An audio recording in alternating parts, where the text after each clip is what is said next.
she's a boxer, MMA person, and the owner was like, "Hey, so she's into MMA and boxing. And, like, have you done anything to do with fighting or anything like that?"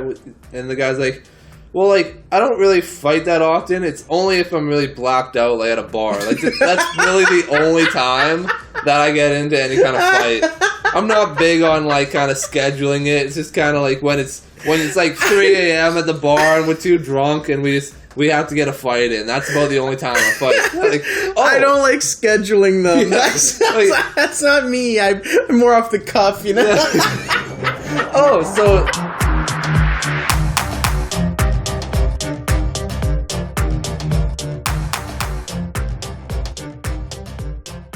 But we out here. Hopefully you can't see the shitty hair that I missed on the side of my face. Oh, no. Oh, hello there. Oh, no. Well, let's go with a real intro for the first time ever. But if you're listening, you know this is Talk Our Way Out. Give us a like. If you like the video at the end, give us a like, subscribe. We're on YouTube, Instagram, all that. If you don't like the video, keep moving. Don't say another word about it. Don't let anybody know you didn't like it. Just keep it going. What are those guys doing over there? It's fucking trash. Keep that shit to yourself. We don't have time for that, you know? No. Man, so a couple days ago, this kind of emphasizes what kind of neighborhood I live in. A bunch of our cars got broken into, but not broken into, like they just came and checked the doors. And any door that was unlocked. So neighbor across the street, they had they got into their van, took a bunch of their keys for like their cabin and shit. But they had got over to our side and they had opened up mine and my car door. I don't know what the fuck it is about it, but like I'll lock it sometimes. I swear I lock it, go back to it, opens up no problem. And then it also it's supposed to auto lock itself after 5 minutes. It doesn't. It doesn't do it. It said nah. So they get into it because the reason I found out they even got in my car because I don't drive my car on the weekend because my wife has a nicer car, so I'm not getting back in mine. But so we get in. We're getting ready to go to the family Easter dinner, and I look over and I'm like, I know this neighbor is really old, and they're definitely not playing basketball, and they got a basketball in their front yard, so I took a quick pause, and I look over, and I see Kyle Lorteau. I'm like, oh, fuck. Somebody got in my car, so I pick it up, go back. All my shit's thrown around in the car, but they shut all the doors, so it looks like nobody was there. But they just took my basketball shoes, my fucking new jacket. This car's been broken into like 5 times, so it really sucks. But we posted on the... Why is it... How do you keep letting it get broke into? Well, nobody only one time that somebody actually broke in. I left it at work. Why did you leave the car unlocked? No, the homeless guy smashed the window. Oh, in that one. But like the first time clearly you could see by it that he had thrown this big rock and it missed and it just hit the door, dented in the door. Then the second one it worked. But he didn't steal anything. Like I had a hockey stick in there, and he didn't take it. He didn't take shit. He's like, I don't have time for that. Yeah, like what am I gonna do? Play hockey now? Like that's not why I'm here. I'm trying to get some cash money. But so leave the stick. But I don't know what it is. Like I know most of the time I know I locked the door, and I don't know. Maybe I just miss it and I forget. But it's also supposed to auto lock. But the part of the class part comes in is that we posted it on our Facebook group with the Rose Garden, or the place that we live. I don't know if I'm supposed to say where I live, whatever. But where we live, we post it, and then somebody posts a screenshot from their camera, and apparently it was a guy driving like a white Ford, going like a couple of guys driving a white Ford, stopping and then going in and looking. We don't even have homeless people stealing our shit. We have people that are like, we could probably actually make a decent amount of money by driving through these neighborhoods and seeing if the doors are open. They might. And also, I had a jewelry box in there. It was empty, but the guys probably thought they had it made. But they're like, no, nothing in there. But so it was just not even bums. We get robbed by just regular folks. People doing those B&Es. Yeah, the bottom middle class are coming to the top middle class area. Jeez. Wow. That's hilarious. I think I had my car broken into like not that long ago.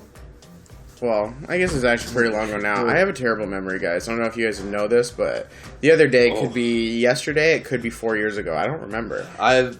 If you ever talk to Brittany about like my worst habit is forgetting things moments after. Not like even this, like we get these drinks, Dustin brings them over, I'm like, I better crack it before we start.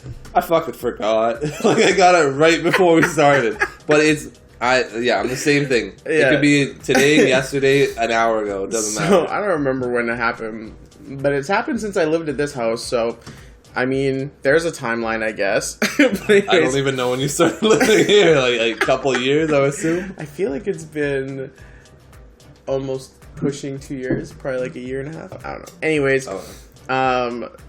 what a tangent. So yeah, my car got broken into, and I remember I was walking up to my car. I'm like, oh no, my shit's in the grass. Like all my stuff from the trunk is just on the grass behind my car. I'm like, what happened? And I look, nothing's broken. I just left my car unlocked, so they just popped the trunk, went to look, realized I have a lot of bullshit in my car, and they didn't take anything. Everything was intact. They just didn't feel like reloading it for me, so they just didn't care about my cleanliness. Yeah, so I just repacked my car, and I went on with my day. I didn't lose a thing, but hey, whatever, right? Yeah. And then the other one was when you but you went police officer. I think we talked about this before. Did we? But... Yeah, I don't know. Guy broke into the car, beat him up. He was a little sack. Fed him the sandwiches. Fed him lunch, Fed him lunch, and he got arrested.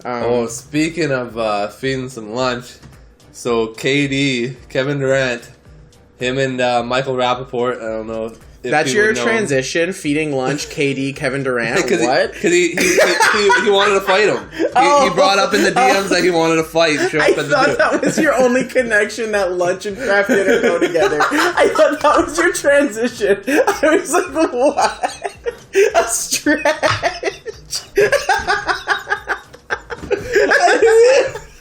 I didn't even throw Katie. I was like, wow, you're really reaching there, Kyle. Kyle was talking about basketball. I got those long arms, baby. That's why I got that reach. But no. So, Michael Rappaport is an actor, sports talker. Like, he's not good at any sports, but he talks about them all. Yeah, he doesn't get to be called an analyst, but he's a fan. I think he does commentary a little bit with the Big Three, Ice Cube's basketball league. Okay, but and he's an actor. He's like an atypical, a couple different ones. But so he's a shitty dad in every movie. Pretty much, yeah. His thing is he's supposed to be like the king shit talker. Like he can, if you, the classic New Yorker, you talk to him, he'll rip you a new one. You guys go back and forth. It doesn't matter. He's gonna go at you. So apparently, like he always talks shit about KD because Kevin Durant acts really soft. He's always going back at people at Twitter or just any analyst, any people that talk about him, basically, he goes at them. Well, he's a crybaby for that reason. Yeah. So, I guess he says something, and then, so Durant hits the DM, starts calling him a pussy, calling him a bitch, like, come meet me at West 27th, catch a fade, and, like, just talking shit.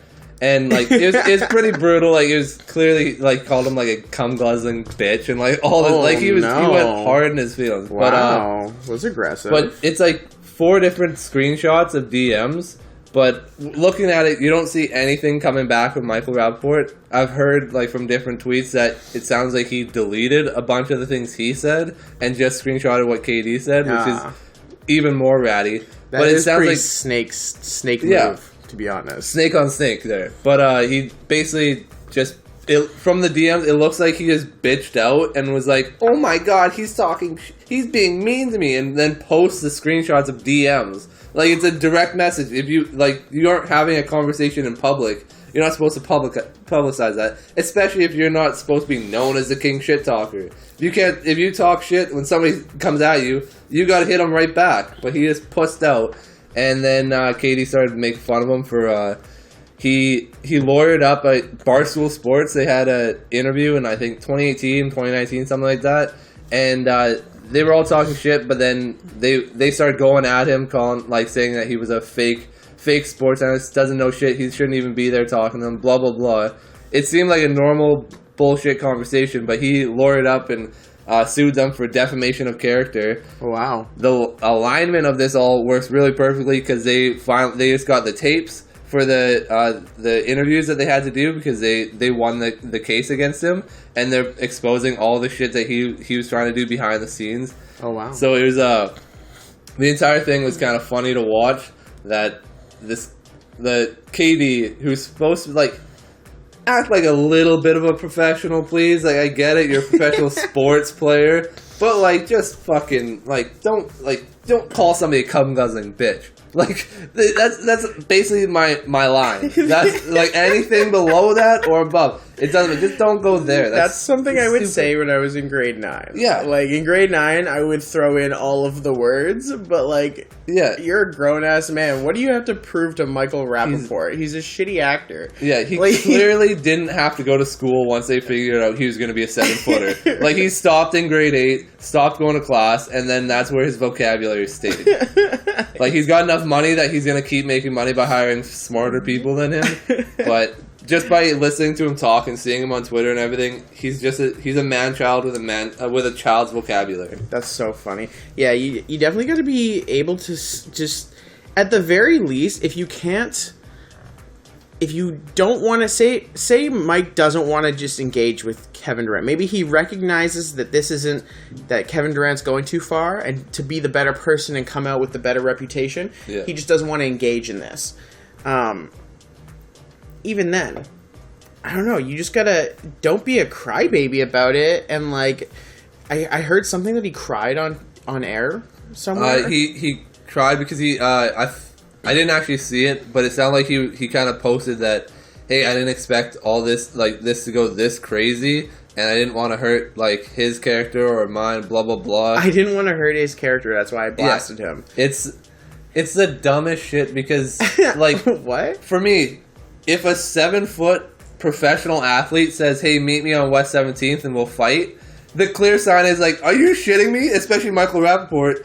He looks like me, but 50 years older. Like, you want to fight me? Like, what's the point of me showing up? You're gonna actually beat me up? Like, no. What the fuck is this conversation? Right? This is clearly, you're on Xbox Live, and we're never gonna meet each other. This is never gonna happen. If it was, you'd be a bitch for beating me up, and you'd be an even bigger bitch if I beat you up. But like, I guess what I'm trying to say is like, if you just don't want to engage, and someone's just coming at you and they've got this. Now, I'm not saying cum guzzling bitch is, like, clever by any stretch. But, like, say they really got you good. And everyone's like, oh, what's he gonna say back? And you don't want to say anything because you don't want to do it. Don't cry about it. Just be like, damn, take my L. Be like, lol, I pissed him off. And just, like, end it there. You don't if you don't want to engage them, you don't have to engage with them. Yeah. But, like, don't cry about it. Yeah, just left unread. You don't have to fucking be a little bitch about it. I think that's the part that gets me. It's like, if you're gonna make your own reputation as the tough guy and then act like play the victim later, then I think you're a bitch. Yeah, you're not allowed a victim card. Like you can be the tough guy and just be like, this isn't a smart battle to make. I'm 50 years old and I'm a professional. I don't need to do this. Yeah, he has asked me to fight. I'm gonna bow out. I'm gonna bow out right now. Yeah. Either that or you start talking your shit knowing that it's never gonna happen. Yeah. But you don't expose it. Don't go play the victim card when your reputation is being a tough guy. Yeah. That to me is wildly embarrassing. Yeah, he caught some L's this weekend. It's been a tough time for Michael Rappaport. It's so embarrassing. Like, that's pretty tough. Kyle, I had some more story times that I have recently been reminded of that haven't hit the air yet. Oh, newbies. Okay. Did I ever tell you the time my grandmother almost got me arrested? Oh. I imagine it's because of your skin color, but keep going. Kyle's not wrong. Do I know old white women or do I know old white women? So, for those that don't know, my mom's white. Her wife is white. Remember, throwback to the OGs that actually watched this show before we were on YouTube. My parents are gay, so my mom's white. Oh, yeah. Her wife is white. My sisters are white. I am the only of color in the family. Father is on the other side of the country somewhere. Yeah, we call him off-white. Off-white. So, me and the family went to Mexico. Grandma stayed home. I can't remember the logistics of why, but I think I had to go to work or something, so I was going back like a day or so early or something like that. And that's the only reason that fact is relevant is because that's the only explanation I have for what comes next. So I go home. I get back to Canada. Sorry, I get back to the States. Drove through to Canada for come back from Mexico that day. And I get home and I realize I don't have a key. So I left my suitcase in front of the house, behind the garbage can, just in case some bums were walking by. Didn't want anybody to jack my shit, but I also didn't want to carry a suitcase around like I'm the bum. You see how that works? And so, like, I tried knocking on the door. Grandma, like I said, Grandma's the only one home. She's in a little basement suite underneath, on the bottom. She didn't answer.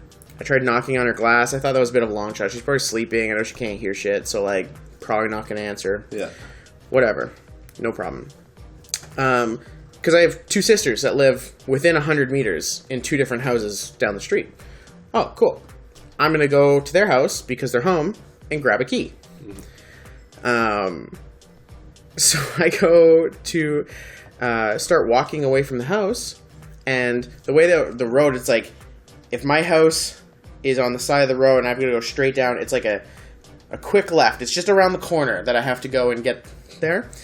I don't even get halfway down the road towards the stop sign, and like two cop cars come whoop, whoop, pulling up on me. And I'm just, that random not white kid in the neighborhood that's lived there his whole fucking life, I might add. And like, no shade here, but like, it's not like the typical, this is a white neighborhood, what's this? It's like, it's a multicultural neighborhood here. Right? Like, my family's white, but I'm not the only white person in the neighborhood.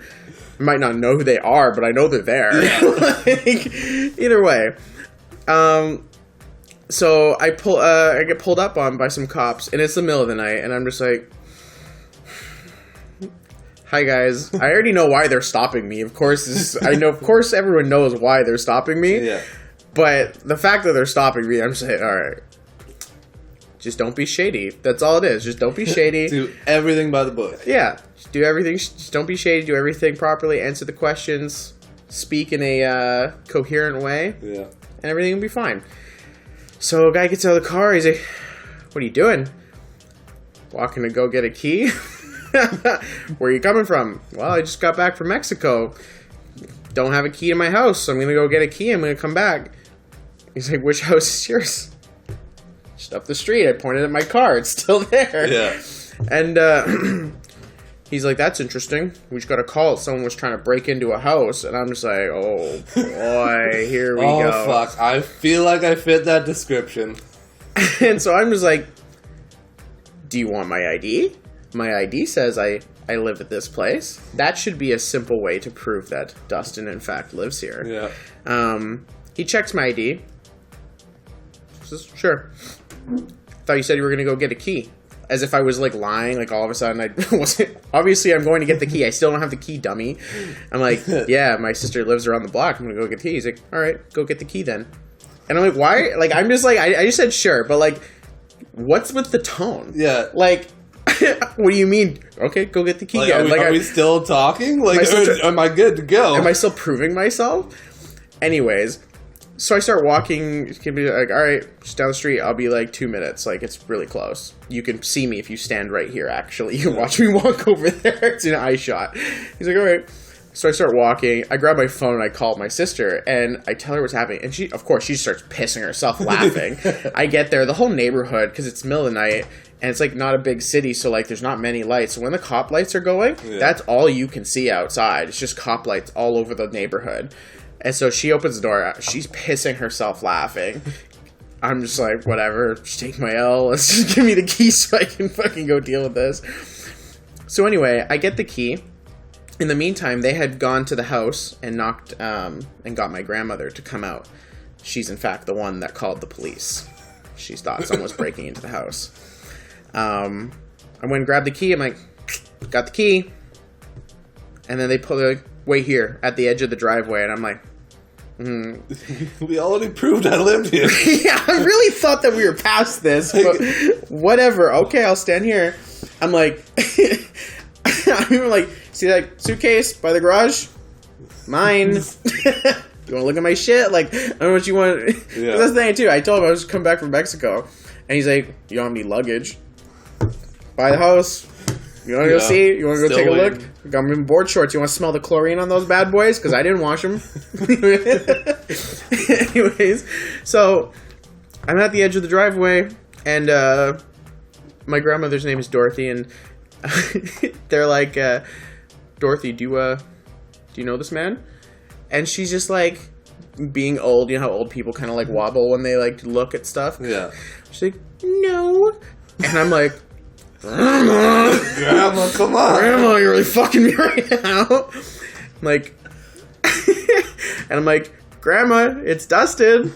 And she's like, I don't know him. And I'm just like, and these guys are just giving me this look, and I'm like, Oh, no.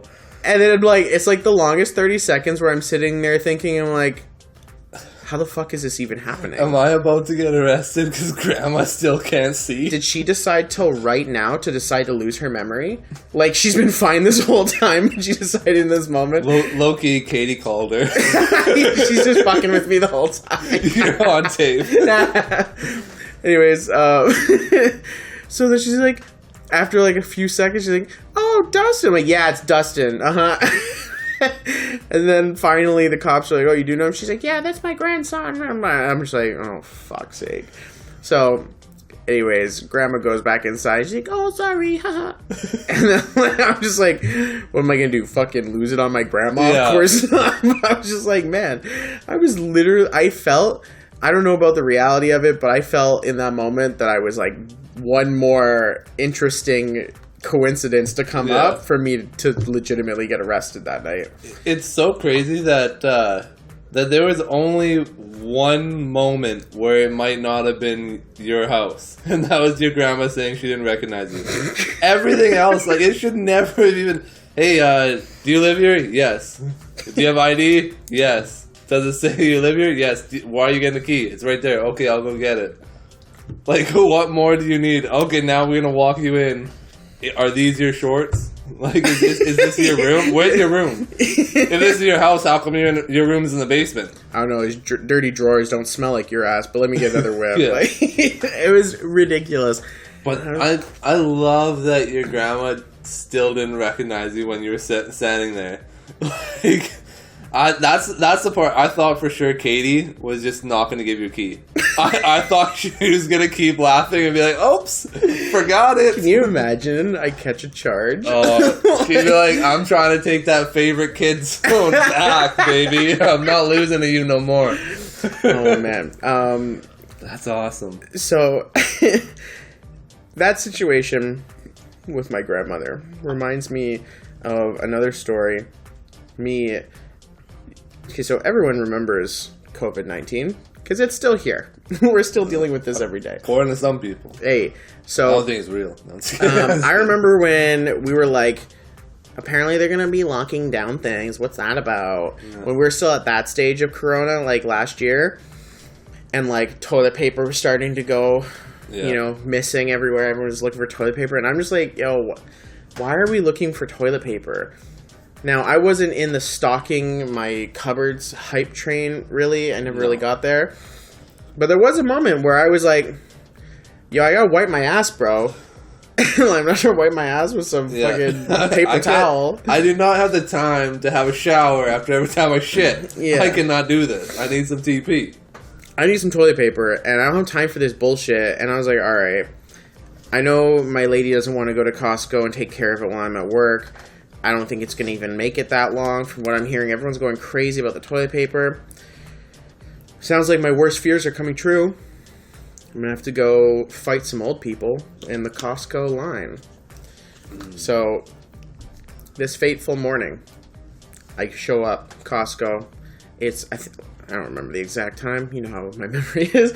So, let's say they open at like 8:30. It's that o'clock. I probably showed up at like 7:45 for like an 8:30 open. And 7:45, I'm thinking there's already going to be a line. But lo and behold, there isn't. There's like maybe 7 cars, and it's all dads. Yeah. And they're all just sitting in their car because it's cold as shit outside, and it's windy as a motherfucker, and everyone's just like, let's just stay in the car as long as possible, guys. Stop fucking around. Yeah. Well, some bitch eventually, closer to just about 8 o'clock, this bitch fucking gets out of her car, and she pulls up and stands in line. And everyone's just like, fuck. So we all get out of our cars, we all start making a line, and at this point, I'm like 7th or 8th in line. And I'm like, whatever. I'll get some toilet paper. They obviously have more than 7 packs. If they only have this much prepared. Yeah. Like, I'll get some toilet paper. So anyways, the way the building's set up, there's like the front door, and it's on like a corner, and as the line goes back around the corner, there's like these side doors that they raise, that you can enter that side, and that's usually like where they store the carts. Now, I was getting the feeling from my visual signals inside that they were going to open the side door and not open the front door because of the wind. And I was like, So as the line kind of moves up a little, I let a couple people go ahead of me so I could stay right next to the sliding door. Yeah. Well, turns out your boy was right. They opened the sliding door. I immediately swing in, grab a cart, and with one other guy, and I ended up, now I'm second in line.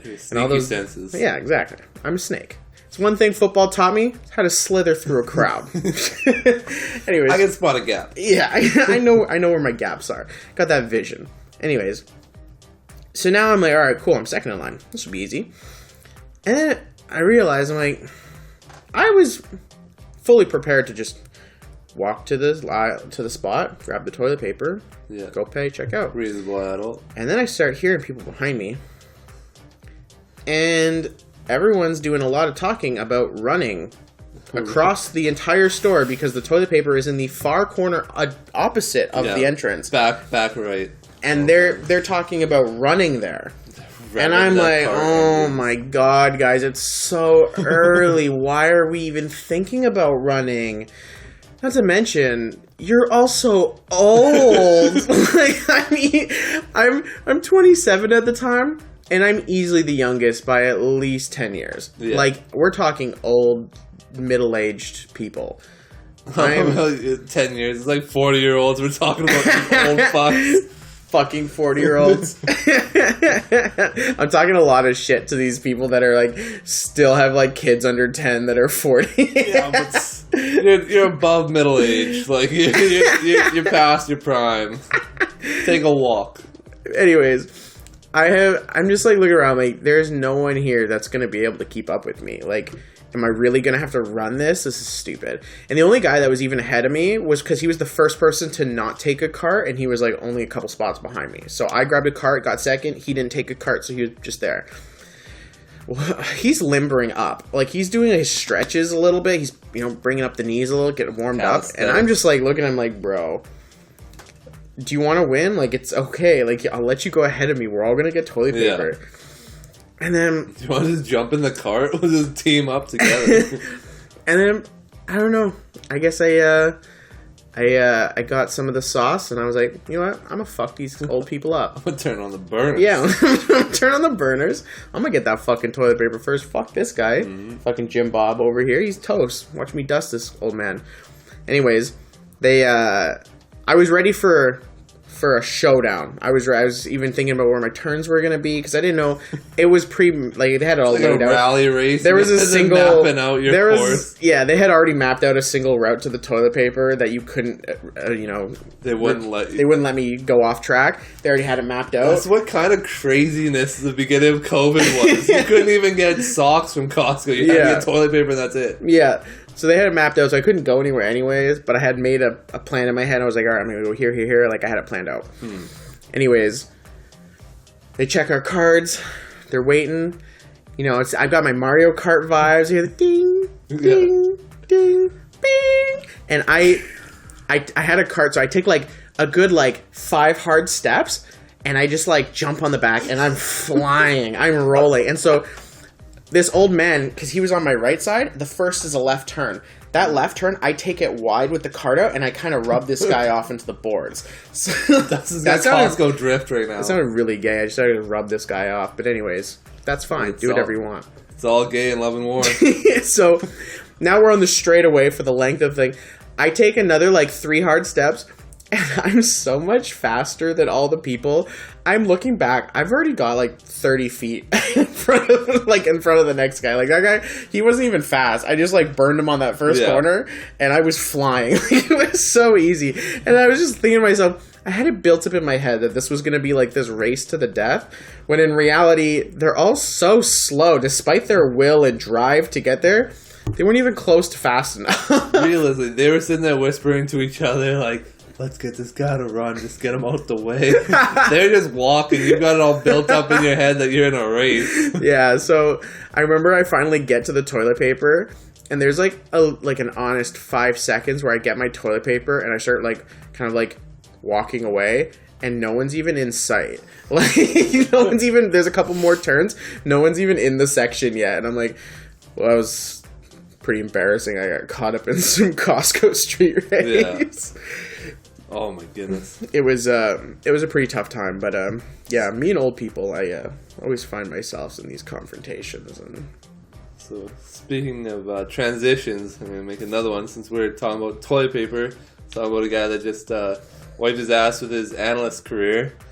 Paul Pierce goes on the Instagram Live for his, I don't know, midlife crisis, like thought weekend. I don't know what was going on there, but he decides to go on Instagram Live. I think he's playing gambling or something. So they got chips, and he's got the salutes behind him, just dancing. They're throwing coins, and he's just recording everybody smoking weed, smoking blunts on live.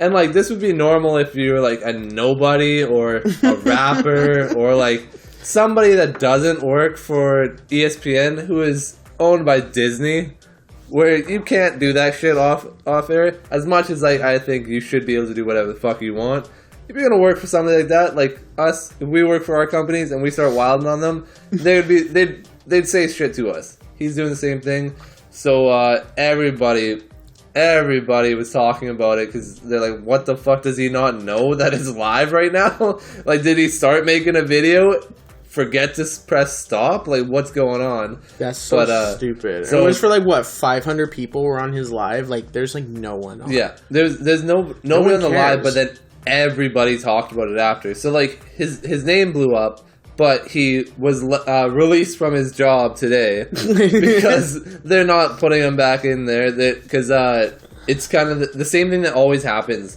is something big happens to a male athlete and a female gets brought into it. So he works, the show he's on, The Jump, is hosted also by Rachel Nichols, who's a really good sports reporter as well. But they basically started, like, he's doing this, and they started talking about how she's going to have to deal with this, and she has to ask all these questions, and that the pressure's on her for blah, blah, blah. So basically putting the onus on her to address all these situations when it comes up.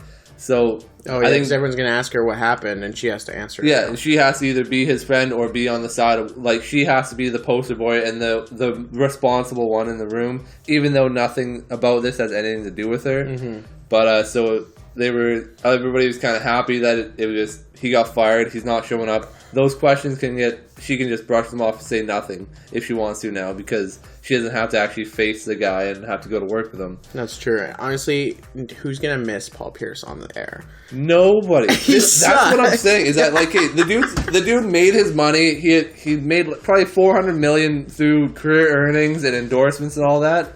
And he came on here. He's just been getting free money for taking horrible takes. He's taking, like, I don't even call them hot takes, because that means that there's a chance of them being accurate. Like, he just says shit that doesn't, like, it doesn't add up. It's like 2 + 2 = 9. It's not possible, but he says it. Like, his takes on LeBron being like, I wouldn't put him even near my top 5, and we broke him, and blah blah blah. It's like, you broke him, then how come your dynasty died right after? Like, wow. But just all the stupid shit with it. But I've never watched something that you're looking at somebody that no longer cared about what they were doing outside of it. Like there was no professionalism with it, because for me, you can say for sure most people that make hundreds of millions of dollars, they're probably going to strip clubs, they're probably having these parties, but all Disney requires is don't let the internet find out. That's it. He brought the internet. Like he posted it himself live and talked to people about it, and then they'd be like, "Oh, show Monica," and then lift it up, and there's Monica's ass twerking on the ground. Like you all you had to do was like maybe just show the gambling, like take a picture of like you and your boys hanging out. Look, we're just playing poker. Yeah. It's nothing. I'm glad that he got fired for the fact that I hate everything he says and everything he represents. And I think he's like in his like early 40s, and he looks like he's about to die. Like he's got the worst skin I've ever seen. Like especially for a black guy. Like black guys generally look like they're 40 until they're at least 70. This guy is the opposite. I don't know what went on with him. I don't like that he got fired for just for doing shit off air, but he did kind of expose himself. But yeah, so Paul Pierce, piece of shit. See you later. That's tough. Yeah, whenever you put yourself in those compromising situations, it's one of those things that I'm always thinking of. Like, you have to be able to recognize as a male when you're putting yourself in a compromised situation, whether it's something as more publicly relatable, like you're at a bar and the girl you're trying to talk to is like really drunk. Maybe you're not going to do anything. But if people see you leaving together, they're going to think you're going to do something. Yeah. Or in this case, I'm putting myself on a live stream with all of these less than family-friendly situations going on around me. Yeah. And I'm just going to let this be a thing. If I'm a public figure, I'm not letting anyone have their phones in that room or something. No. There's got to be some kind of provisions to how if we're going to do debauchery. It's one thing to just have friends over, but if you're having friends over to do some ignorant shit, you have to have some kind of plan that you're not going to have a phone or else I can't wild out. That's you have to take care of yourself. Yeah, Jay Beebs, he has, if anybody goes to his house, and girls or whatever, they have to sign contracts and NDAs and of whatever is happening. We're not putting it on the internet, we're not talking about it, blah, blah, blah, you can get sued, it's not real, whatever. But I don't know how anybody that has more than $1 million doesn't require everybody that enters their house to sign that shit. For us, for real. If you expose me doing something a little bit weird, it'd probably boost my numbers. It wouldn't do anything bad for me. Because you go from Kyle to Catch Me Outside girl. You'd have that gimmick where you're that person. Yeah, call me bad K. Bad K. Stop. No one's going back. Anyways. Not yet. But until Brittany is comfortable calling you Bad K, no one's calling you Bad K. Brittany calls me bad names. But not Bad K. I guess bad clothing. So she was giving me a lot of shit yesterday. So I went to an Easter dinner, and I was dressed very much like this, but I had no buttons, and as people will eventually learn, I don't wear I like wearing sandals, but I don't like bare feet. I fucking hate having no socks on. So I rock socks and sandals everywhere. My entire honeymoon, everywhere we went, socks and sandals. Brittany hates it, but she especially hates it if I try and wear jeans over top. So that's what I had: jeans, button down top, with socks and sandals, heading to Easter dinner. She wrote up the papers to get ready to divorce me if I didn't change my shit. And I decided it wasn't worth the fight, changed out of it. But this is an ongoing thing. Dude. I did an interview for a different job at work, and I came home and I'm like, oh, this is what I wore to it. And she's like, those are baggy jeans with a nice sweat. You can't wear... I don't even understand that there's a difference between two different pairs of jeans. I don't know what it is. All I know is that they're both blue jeans. I put them on. A nice shirt, a bad shirt. I don't know where the difference is. So basically, her job now is just to make sure I know what I'm putting on for the situation. If it's just a regular going to work, it doesn't matter. But if I have to like go somewhere specific, she tells me which things I'm not allowed to wear, which is really annoying because it really fucks up my ugly style. That's tough. I can't relate. Yeah, because you dress like shit or in a tracksuit. You either wear a band tee and some random pair of shorts or the same 3 tracksuits you've had for the last 10 years. That's not fair. If I'm hanging out at home, if we're going to some kind of event or a job interview, best believe your boy has a suit. Well, that's your job. It's for that. Any jobs for that. I went to a labor job interview in a suit. Well, I didn't. I was working at the same time, though. I had to get changed while I was at work. But I remember one time, it was so funny, because when I was in university, one of my roommates was like a male model. So like I had to strap up or else I was going to look like the scrub in the room. Because they all dress nice. Anyways, so when we're going out or something, you know, dressing up is a pretty normal thing for me now. I remember one time we had a New Year's party somewhere. Don't remember whose house, doesn't matter. And I was reaching with Colton and Danica. And I remember I pulled up. And I got like a nice button up. I got like a skinny tie on. I got nice shoes. And I had some nice jeans on. I was looking nice.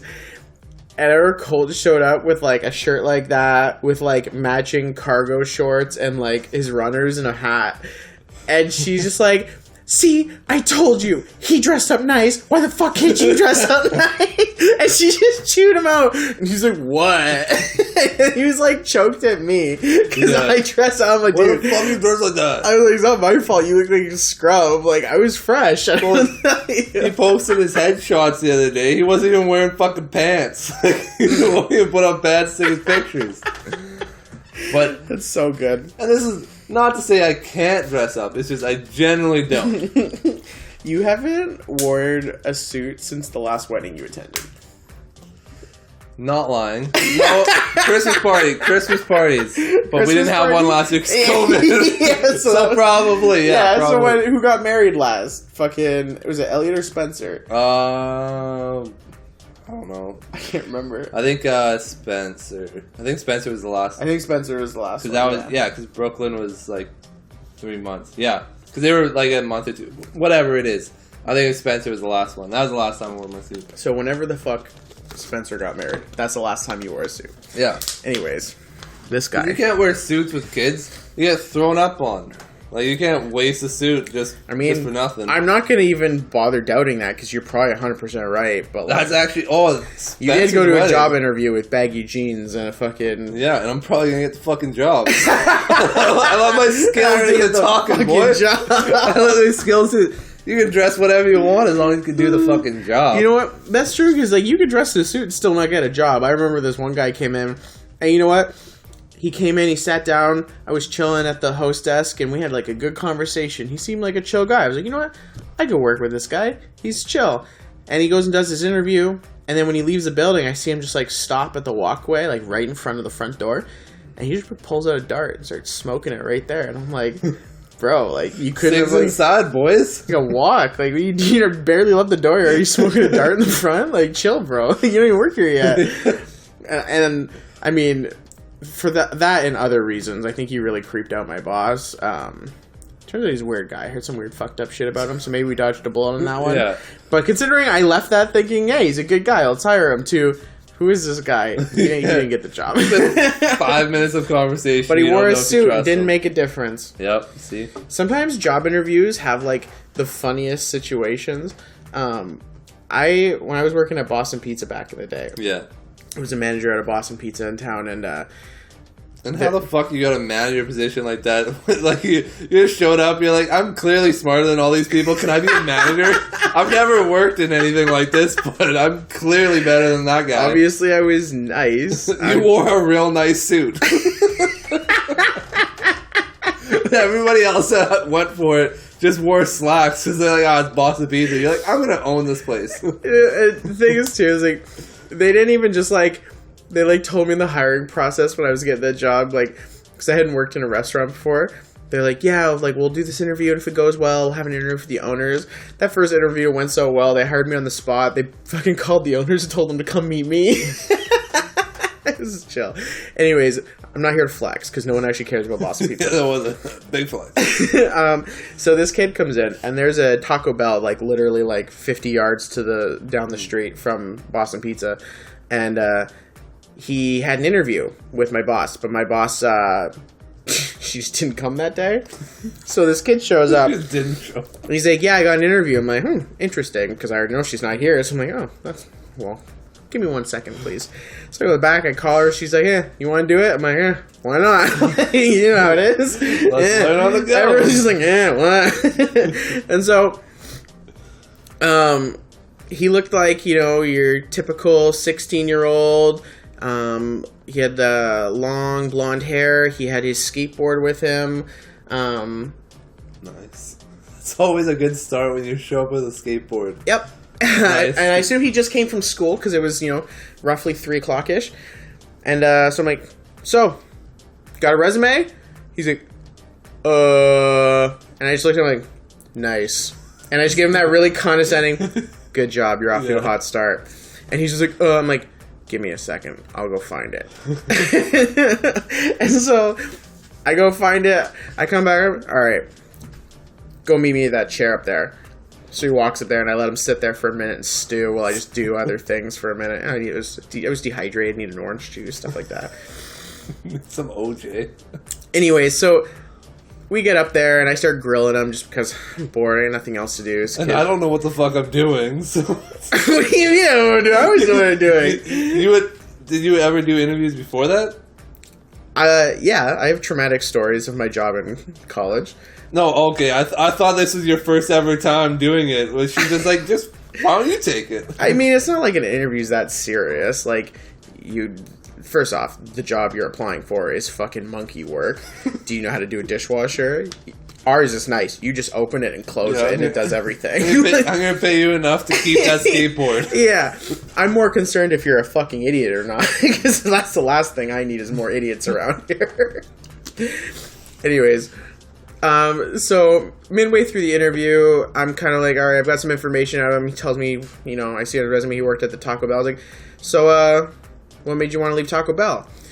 And he, in a very nonchalantly way, tells me something really fucked up. He's like, well, my parents are making me get a new job because my boss got arrested for being a pedophile. Oh. So, like, inside I'm like... Were you affected? Did you expose this? My fucked up head, though, in my fucked up head, I'm sitting there playing like this in my head as in reality, I'm like, damn, like that sucks. Yeah, of course. Understandable. Got to get out of there for sure. That's what I said to the kid. Yeah. As he said that, though, he's like, yeah, my boss got arrested for being a pedophile. I look him in the eye and I say, what makes you think it'll be different here? That's so fucked up. Obvious joke. In case anyone wants to clip that. Obvious joke. I'm the one clipping it. I don't know what I'm talking about. So you see a pedophile and you leave? Like, what? You can't stand the heat? You got in the wrong kitchen. Oh no.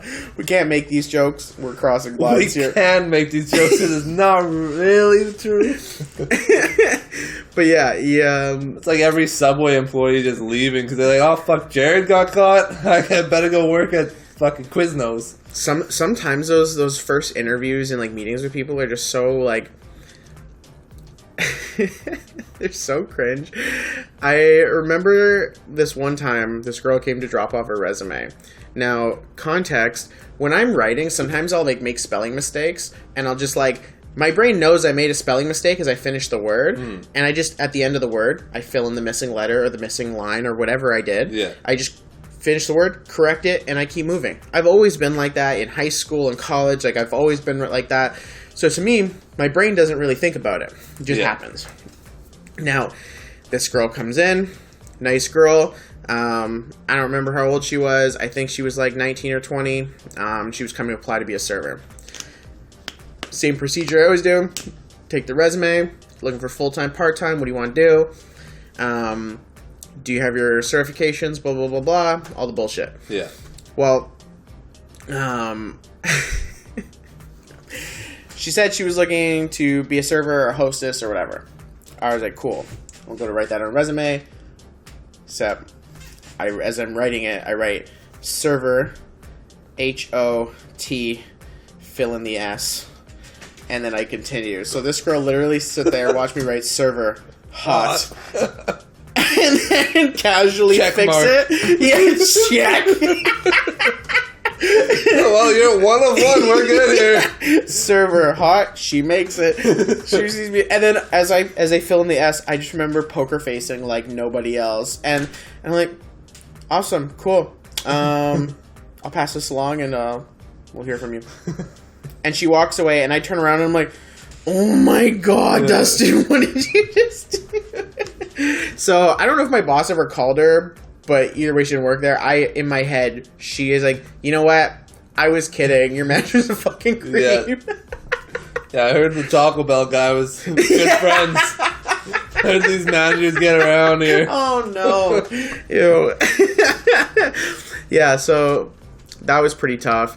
I've seen so many resumes. And the thing that blows my mind is that some of these resumes, I don't know what people are thinking. I saw one girl put like her Instagram profile pic in the top right corner of her resume. She's like trying to be all cute and shit, and I'm like,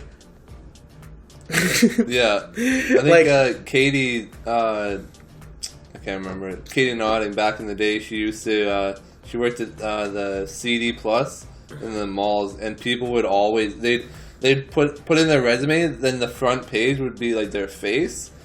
And they're like, the second somebody did that, you're not getting a job here because all we can do is make fun of your face for today. And they just draw all over it and just post it on the walls. Like,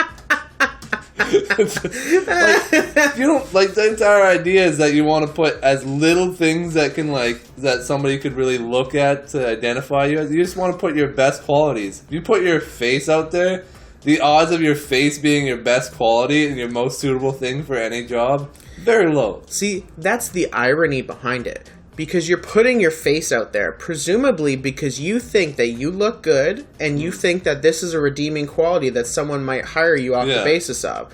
When in reality, it shows your vanity and your, narcissism, and those are also negative qualities that most people don't want in their employees. So they're like, you think I look good, and they're thinking, wow, this person's full of themselves. Next. And you clearly haven't done any research on how to make a resume. Like, you just, you just go on to Microsoft Word and click in resume as the option. They don't ever say insert photo here. There's no photo It's picture. a clear line.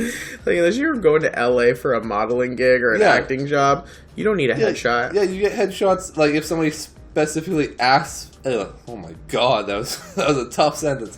Ask for one. Yeah. But, that's same as tough. Same as, like, the people, once they get into it, like, for me and you, we're really good at, if we need to get something done... We'll feed off what you like. Like, we'll start talking, and when we notice you start liking a certain subject, we'll just start talking about it. Like my boss, when I first went in for my first interview, I found out quickly that he liked music, so I just started talking about random bands, like places that Brittany told me about. Like, I didn't know shit about music, but I just started talking about that, and then he'd start having fun and just talking about that instead of the job. I'm like, okay, I'm gonna get this job because he just thinks I'm cool. My last three jobs, they were fans of football. Yeah. Do you know how easy that is when it's the sport you've dedicated your life to? I talked to one of the managers about hockey, found out he was a Penguins fan, started talking about Crosby. Ew. Dick Ryder for Crosby. Yeah, I was like, Dick Ryder Crosby. He's got that nice mustache he grows in November. Like, he's probably the greatest of all time, right? He's got the best beard I've ever seen. Yeah, he's so good. Yeah, remember that goal Team Canada? Oh my god. But so that, but then you see other people where they don't understand which topics to kind of hide away from. And this guy that went for an interview, he was telling me about it, and I was being told by the other people that heard the different things. But so he had went down and he met with one of our foremans, and she's a boxer, MMA person, and the owner was like, hey, so she's into MMA and boxing. And, like, have you done anything to do with fighting or anything like that? And the guy's like, well, like, I don't really fight that often. It's only if I'm really blacked out, like, at a bar. Like, that's really the only time that I get into any kind of fight. I'm not big on, like, kind of scheduling it. It's just kind of like when it's like 3 a.m. at the bar and we're too drunk and we have to get a fight in. That's about the only time I fight. Like, I don't like scheduling them. Yeah. That's not me. I'm more off the cuff, you know? Oh, so, okay, that's not what we were looking for, but sure, okay, we're good here. Okay, on to the next. And that shit kills me. And then, like, later, like, okay, so, like, that lady, she might end up being your boss. Like, have you ever worked under a woman before? And he's like, well, like, I worked with girls at, like, different jobs, and, like, it's fine. Like, we get used to each other. I started making, like, kind of jokes about women and blah, blah, blah, and they started, like, it just builds a rapport. And it's like, oh, what do you mean? He's like, well, like, about how, like, I make, like, little jokes about how they shouldn't be in the workplace and this and that. It's like, this is a conversation you decided to have? They didn't pry you into this. They didn't, like, trick you with wordplay. Oh, no. This is what you chose. Oh, but there's people out there that just don't understand what subject to get out of. Like, That's so good. Oh my goodness. I never knew interviews were difficult. Like, I never, like, because, like I said, me and you, anytime we go into any kind of interview, you go to talk to somebody one-on-one, we're going to get whatever job it is. Unless we're so unqualified that we can't even have an exception, we're going to get the job. Yeah, that's so tough. Yeah, I've never not gotten a call back for an interview, like, ever. But, sometimes the things that I see, though, like, I love it when people don't get their resume proofread. Like, you've got spelling mistakes, you've got dumb shit. I know one that I always remember, because, like, when I was in college, I used to manage at a couple of Domino's pizza locations in Toronto.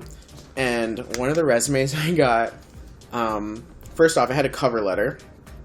And typically when I go through a cover letter, if I'm in a pissy mood, I'll be like, spelling error, grammar, blah, blah, blah, blah, blah, blah, blah. And I'll basically proofread it with a red pen and be like, well, how red is the page? Clearly they're an idiot and they don't care. Too red. Yeah, you didn't get anyone to proofread this? Clearly you don't care. Yeah. Now, he clearly had a template that he got offline and he just filled in the blanks of all the places. Yeah. And now the very last line was the best part. The line structure that was there was something along the lines of, thank you for taking the time to read my resume. I look forward to hearing from you. You can reach me at either my cell phone or my email address. Insert those two things. The problem is he, erased the spot where you're supposed to put your phone number and email address. He puts his phone number in. He never put in an email address. So it says, you can reach me either at phone number, period. And I'm like, either phone number or what? Yeah. Like, what are you doing? And so I turned the page. Let's see. He misspelt the word one. He meant to write W-O-N, but he used O-N-E. And so he has one award 2 times. It's like... See, that's a classic miscommunication. Because he's trying to say the 1 and 2, and it gets all jambled. It's so tough. There's times where I get a resume and I'm just like taking screenshots of it. Like I have other friends that are managers, and even like my boss when she's not around. If I get a resume that's funny, I'll just take a snap of it and I'll just like make sure I blur out the information, but I'll blast whoever this person is if it's cringe.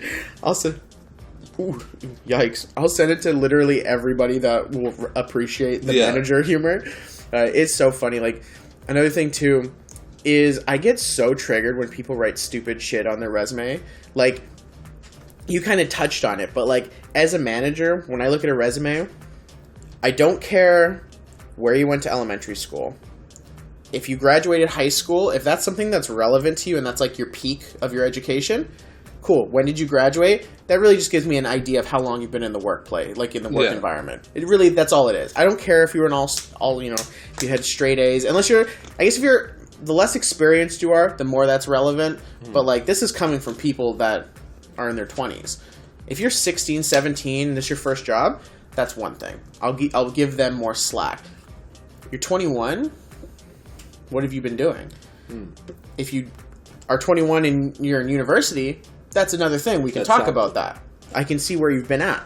But if you're just like, here's where I went to elementary school, and you're 20 years, I don't give a fuck where you went to elementary school. Like, give me a break. Yeah. If you're university, cool. Tell me what you're doing in university. That's cool. After that, like, once I kind of have a gauge of where you're at in your life and like what you're doing with yourself, I want to see, what skills do you have? Just tell me what you can do so that I don't have to, well, she worked at this job, so she must be good at this, I think. Yeah. I don't want to have to just figure that out. I just want you to tell me what it is, and then we can talk about how you learn to do that and if you actually learn to do it properly or not. That's skills. This is where I'm amazing on my resume. So my first one was Tim Hortons. Yeah. I talked about how when you work in the drive-thru, it's a really fast-paced environment. You're really time orientated. So you have specific jobs. I don't know if that's a word. I don't care. You have to do your specific job, but you have a team that you have to work on and work together with and trust each other. But if you go to a different spot, you have to learn to work on your own. So I learned how to do both things. And I can work in groups extremely efficiently, or I can work on my own and be able to really focus on my own tasks. I worked at Tim fucking Hortons. Like, I was 13. Like, you could be a monkey and do their job more efficiently because you wouldn't talk shit. Like, it was a useless job, but all you have to do is pretend that shit makes sense. If you say it, you put it in people's heads. Just like you said, if I said I work at Tim Hortons, you'd be like, "Oh, he's a retard." Like, I don't like what does this help me at all? But yeah, sorry, go on. So like those skills, like tell me like what you can do. The other thing that kills me is people will write in things that are like their skills, because most people have some kind of like skills or attributes or traits or whatever they want to call it. Mm-hmm. But not everyone writes the same thing. Some people that are good might write, say it's an office job. They'll be like, well, I'm proficient in these writing programs. I've used this style of thing. I've done this kind of formatting before. I'm used to these kinds of jobs. They might list that kind of information because it's relevant to that job they're applying for.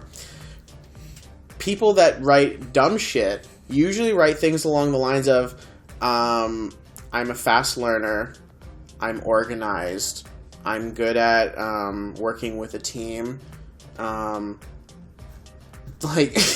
generic things. All of these things, like, literally, I'm punctual. Like, literally, these are things every single person writes on their resume, and 95% of the time, they're not even true. Yeah, it's just words. It's like words that mom said. This is the thing my mom said, I think that you want to hear. Yeah. Like, are you a fast learner? Let me be the judge of that, one. Like, how do you know you're the fastest learner? Yeah, I'm going to try and teach you something, and if you don't learn it, your flashlight's on, by the way. Oh, nice. I'm going to try and teach you something. You don't learn it quickly, then I can disprove your resume immediately. If you don't learn it immediately, yeah. The thing I find funny, though, is, like I said earlier, I have a few manager friends in the area. Yeah. And so between me, my boss, and one other of the managers at my restaurant, we probably know a manager at literally every restaurant. What's up with you talking today, but it's really unacceptable. You're going to have to work on this. This guy. We know like probably at least one manager at every restaurant in like Chilliwack and Abbotsford. Yeah. So when people apply, oh, where'd you work? Okay, cool. Immediately text that person, yo, are they stupid or what? Why'd they leave? Yeah. And then they're like, oh, they're all right, but, like, they did this. It was pretty fucking dumb, so I think the boss hated them. Good to know. Red flag. Yeah. We're going to put a pin in that, and if that behavior continues, then we'll have a talk. Yeah. So I know what you did. Like it. Yeah, so those kind of things with the resumes, some people are just so fucking stupid. It really melts my soul, but I guess that's the beauty. That's the craziest part is that for most of my life, I thought I was, like, in the like bottom percentage of brain activity. Like When you say it like that, guy. The irony is just killing me. That's what I'm saying. I sound and act like I'm pretty fucking dumb. But then you meet certain people where it raises me up. It makes me feel better about myself. Like, there's people that were like, oh, if I could go to school every day and I worked my hardest, I might graduate. And I could have graduated early, and I was on chemo and doing half days for a year. Like, yeah. It's amazing how dumb people are. I'm such a buzzkill with some of the high school kids that work at the restaurant. They'll be like, "Oh my god, I'm graduating! I'm so excited!" I'm like, "Cool." So what you doing after and that? They're like, well, it's not even like, what are you doing after that? It's like, that was probably the single easiest thing I ever achieved in my life was graduating high school. If you think that was hard and that you deserve a congratulations for being done, you don't know what's coming. Yeah, it's literally everything else is worse. It's so hard not to graduate. Like, you really have to fuck it up a lot. Like, either A, just straight up don't go. Like, obviously, you just don't go. Yeah. It's not gonna work. But I know people that were dealing drugs in middle school that still graduated. Like, they got their math skills. Yeah, that's all they did. They just knew how much it was per gram. That's it. They knew those two numbers, nothing else. Yeah. And they still graduate. Like, it's so simple. Yeah, simple. You really got to shit the bed, and that's why I'm just like, cool. Do you want a medal? Like, after this moment, no one in your life cares about this anymore. I promise you, they're just supporting you because you're told to be happy. Yeah. But, like, especially in this era, it's either you got into trades right away, like yourself, and so you can have, like, a good job that pays well. Yeah. Or you keep going to school of some kind, and it's probably harder than what you're doing in high school. So, like, this is nothing. Yeah.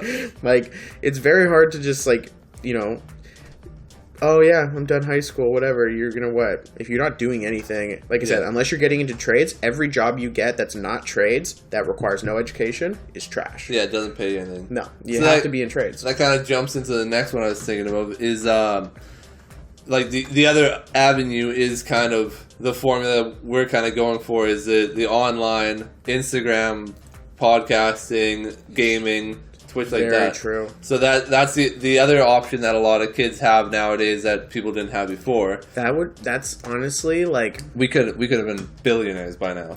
Like, we could have ran any if sport. Anyone thought we were funny, like, that's the key factor. No, for gaming wise, like, the amount of gaming you did for free, you could have been making money from the age of 12. Could have been streaming from time. But alas, go back to it. Alas, I don't know. You're just throwing these little words. You're like, that sounds fancy. Yeah, what's his name? What's that guy that can't speak English but everybody has to do all his poems? What's that guy? I was about to say Steven Spielberg. We're gonna move on. I keep seeing the stuff because of COVID. Everything instead of stimulus checks, a lot of talk is going on UBI, Universal Basic Income. Okay. The States, they had started talking about it a little bit more like 2 years ago with Andrew Yang. His whole thing was $1,000 to everybody every month, no matter what. Mm-hmm.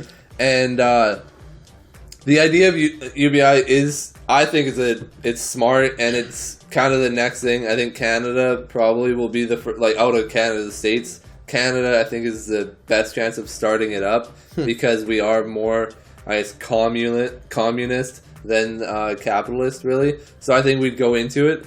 But the biggest argument that I keep seeing against it is that if people get free money, they're just going to stay at home, play video games, and do whatever. It's like, that's what motherfuckers do for, like, do you not know how much money that makes? Like, imagine if you have a 9-to-5 job, and you get that, whatever that money is, and then you have universal basic income on the side that can pay for your streaming equipment, that can pay for your new camera, that can help you pay for your laptop, your advertisements. Now everybody can actually start making money while they're not at work, start having a second line of income. You have that money, the UBI, the way that they talk about it is as if it's a welfare check, where you're going to sit at home, wait for welfare, and as if people that are on welfare enjoy their fucking lives. Like, you're on welfare because you can't afford anything else. If you choose to stay on that life, you're never going to make anything of yourself, and you're not going to, you're an exception to the rule. Like, most of the time, if somebody gets on welfare, they're trying to get off of it, and they've fallen on hard times. If you're living just off universal basic, I think the idea of it is to give you the bare minimums so that you're able to afford to keep the roof over your head and keep food in your fridge. Not meant to be able to like buy anything extra. Whereas if you get the job on top, now that money's the extra money that you can use to kind of pursue your dreams. Like you can go to school, you can do whatever you feel. I feel like the exception is going to be, there are going to be people that just live off of that. And those people would normally be living on the streets. So I think having people sitting inside, playing games, eating Cheetos all day, I think that's fine. Those people can die at 45 and move on. We can save money. That's okay. I accept that.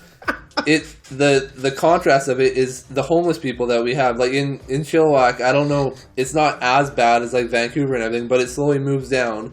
Everything trickles down. We have a pretty high homeless population, and there's nothing you can do. Like there's nothing really to fix that, because nobody's just gonna have free houses for homeless people just to stay in. There's not many, especially when most of them are gonna be on drugs, because you're homeless. You're not gonna be fucking sober doing that. Like if I'm having a bad night, I want to smoke weed. If I don't have a roof over my head, I'm definitely shooting up. Like I'm not just gonna be clean and sober homeless person. That's the dumbest thing I could think of. So it's once they get homeless, it's hard to really change that. It's not hard to fix that. But if there is a universal basic income that can keep a roof over their head, now they have something to actually go for. You have enough to go to Walmart, get a little bit of food, and go home and go to sleep, and it's dry. So now you have an incentive. It's this is where I start talking science, and you start making fun of me. But there's science. There's a big there was an experiment that was done a long time ago with the idea of there's a mouse in its cage. One side has a bottle of water, one side has a bottle of, I think it's heroin. So takes a little bit of the water, takes a little bit of heroin, doesn't ever go back, drinks the heroin until it dies and overdoses. So in that, when the way that they explain that is that it's so much more addictive that it went back. Yes, that was the idea behind it. Is that hey guys, hot take over here by Kyle. Heroin is more addictive than water. This is not my take. This is scientists. These are scientists. But so the idea is that heroin's more like so addictive that you have it once, you're gonna go back to it instead. Even though you know as you're doing it more and more, your body's starting to wither away and you start to die. You keep going back to it, even though you have the option of water. Mm-hmm. But when they redid this test, like 10 years ago, whatever amount of time after, what they changed it was, instead of having just an empty cage that has nothing in it, they gave them mouse paradise. So basically, like, has different places for it to run, hide, dig into, eat, all this stuff. And then it still has the water on one side, heroin on the other.